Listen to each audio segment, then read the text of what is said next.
안녕하세요. 삼성생명 은퇴연구소 유재광입니다. 최근 고령화가 커다란 사회 이슈가 되고 있습니다. 전체 인구 중에 65세 이상 고령자가 차지하는 비중을 고령화률이라고 합니다. 현재 우리나라는 12%에 달하고 있습니다. 13년 뒤인 2026년에는 이 비율이 21%에 달해 초고령 사회에 돌입할 예정입니다. 초고령 사회가 되면 우리 사회에 어떤 변화가 있을까요? 이러한 때에 힌트가 되는 것이 옆나라 일본의 사례입니다. 일본은 1990년에 고령화율이 우리나라 수준인 12%였고 현재는 23%가 넘는 초고령 사회가 되어 있습니다. 이 시간에는 초고령 사회 일본을 10개 키워드로 살펴보고 우리에게 주는 시사점을 같이 생각해보는 시간을 갖도록 하겠습니다. 초고령 사회 일본을 나타내는 첫 번째 키워드는 후기 고령자입니다. 고령자 인구가 3천만 명인 일본에서는 고령자 그룹을 두 개로 나누어서 65세에서 74세까지를 전기 고령자, 75세 이후를 후기 고령자로 파악을 해서 각종 정책을 펴고 있습니다. 75세 이상 고령자가 가입하는 후기 고령자 의료보험 제도가 대표적인 사례라고 할 수 있습니다. 두 번째 키워드는 인비지블 패밀리입니다. 보이지 않는 가족이라는 뜻인데요. 30년 전만 해도 할아버지, 할머니, 부모 세대, 그리고 손자녀 3세대가 한 집에서 사는 것이 일반적이었습니다. 하지만 지금은 고령자 부모와 자녀 세대가 아직 같이 살지는 않지만 가까이 살면서 서로 도움을 주고받는 새로운 가족 형태, 즉 인비지블 패밀리가 계속 증가하고 있습니다. 세 번째 키워드는 연금 라이프입니다. 일본 고령자들의 소득원을 보면요, 연금 소득이 전체 소득의 약 70%를 차지하고 있습니다. 이렇게 연금 라이프가 가능한 이유는 1960년대부터 공사적 연금 제도를 도입해서 오랜 기간 활용해온 결과라고 할 수 있습니다. 네 번째 키워드는 투자형 금융상품입니다. 저금리가 지속되면서 투자에 대해 상당히 보수적인 일본 고령자들도 최근에는 변액연금이나 월지급식 펀드에 대한 투자를 계속 늘리고 있습니다. 다섯 번째 키워드는 건강수명입니다. 주변 사람의 간병을 필요로 하지 않고 혼자서 건강하게 생활할 수 있는 기간을 건강수명이라고 하는데요.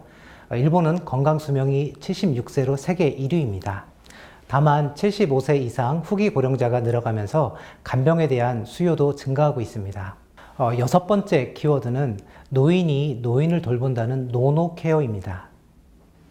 초고령 사회 일본에서는 90대 노인을 60대 자녀가 수발을 드는 것이 보편화되어 있습니다. 일곱 번째 키워드는 정년 65세 시대입니다. 최근 우리나라에서 정년을 60세로 연장해 이슈가 되고 있는데요. 일본에서는 1998년에 정년 60세를, 또 올해부터는 정년 65세를 법으로 정하고 있습니다. 여덟 번째 키워드는 고령자의 새로운 활동 영역인 NPO입니다. 건강한 일본 고령자들은 의미 있는 노후를 보내기 위해 다양한 사회활동을 하고 있는데요. 그런 사회활동의 장으로 비영리 단체, 즉 NPO가 활용되고 있는 것입니다. 아홉 번째 키워드는 고령 친화 환경 만들기의 핵심인 유니버설 디자인입니다. 유니버설 디자인은 연령이나 장애 유무와 관계없이 모든 사람이 보다 편하고 안전하게 이용할 수 있도록 도시나 생활 환경을 설계하는 것입니다. 일본 정부는 1990년대부터 건축물이나 대중교통시설, 또 도로 등의 유니버설 디자인을 적용해서 고령자들이 활동하는 데 어려움이 없도록 하고 있습니다. 마지막 열 번째 키워드는 제론톨로지입니다. 제론톨로지는 고령자와 고령사회의 재반 문제를 해결하기 위한 학제적인 학문으로 노년학이라고도 합니다.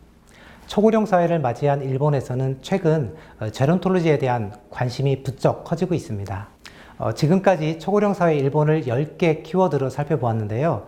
일본 사례를 통해 몇 가지 시사점을 얻을 수 있을 것 같습니다. 먼저 은퇴 이후에 일본 고령자와 같이 연금 라이프를 보내기 위해서는 지금부터 연금 제도를 충분히 활용해서 노후 자금을 확보해 나가야 할 것입니다. 또한 행복한 장수를 누리기 위해서는 각자가 건강 수명을 늘리는 노력과 함께 초고령 사회에 대비해 장기 요양보험 또 혹은 간병에 대한 지식과 기술도 습득해 나가야 할 것입니다. 무엇보다도 초고령 사회를 풍요롭게 살아가기 위해서는 각자가 100세 시대에 걸맞는 가치관을 새롭게 정립하고 그에 맞는 라이프 디자인을 지속적으로 추구해 나가야 할 것입니다. 지금까지 10대 키워드로 보는 초고령 사회 일본에 대해서 살펴보았습니다. 감사합니다.